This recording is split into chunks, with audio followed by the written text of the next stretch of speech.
भगवान विष्णु और एक सच्चे भक्त की कहानी। राधे राधे मित्रों।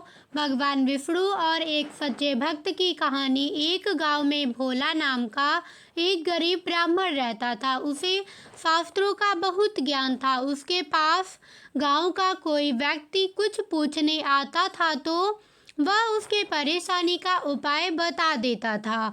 एक दिन उसकी पत्नी सुधा ने कहा, सुधा सुनो जी, आप जो सबको उपाय बताते रहते हैं, यह सब लोगों को मूर्ख बनाते हो या इस सब में कोई सच्चाई भी है? भोला, तुम मेरी धर्म पत्नी होकर मेरी शिक्षा पर प्रश्न चिन्ह लगा रही हो। मेरी बात कभी झूठी नहीं होती। सुधा, तो फिर अपने लिए कोई उपाय क्यों नहीं करते? तुम्हें दिखाई नहीं दे रहा हम कितने गरीब हैं?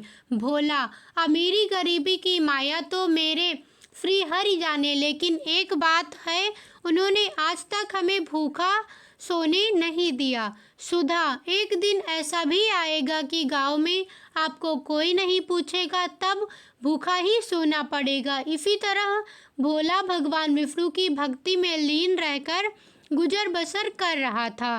तभी एक दिन उसके पास एक सेठ जी आए। उन्होंने कहा, सेठ जी, भोला, मेरे पास बहुत पैसा है लेकिन सुख भोगने के लिए संतान नहीं है। मेरा क्या कसूर है जो मुझे संतान सुख प्राप्त नहीं हो रहा है? भोला, सेठ जी, आपके पिछले जन्म के कर्मों के कारण आपके घर में संतान नहीं है। पिछले जन्म में आप एक शिकारी थे। आपने एक चिड़िया को मार दिया था। वह अपने बच्चों के लिए दाना लेने गई थी, जिससे उसके बच्चे भूख से तड़प कर मर गए। इसी कारण इस जन्म में आपको संतान का सुख नहीं मिल पाया है। सेठ जी, पंडित जी, कोई तो उपाय होगा।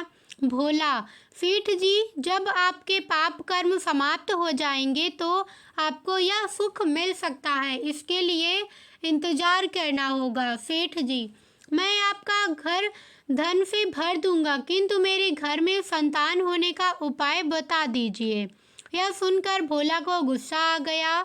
उसने कहा, तुम मुझे धन से खरीदना चाहते हो? चले जाओ यहाँ से। उसके जाने के बाद सुधा ने कहा, सुधा, जब वह सेठ धन देने को तैयार था तो तुम्हें क्या हो गया था? उसे उल्टा सीधा कुछ भी उपाय बता देते। भोला, श्री हरि विष्णु का भक्त हूँ, झूठ बोलकर पाप की कमाई नहीं कर सकता। यदि तुम्हें मेरे साथ रहना है तो रहो, नहीं तो चली जाओ यहाँ से। यह सुनकर सुधा को बहुत गुस्सा आया, लेकिन वह कुछ नहीं बोली और चुपचाप अपने घर के कामों में लग गई।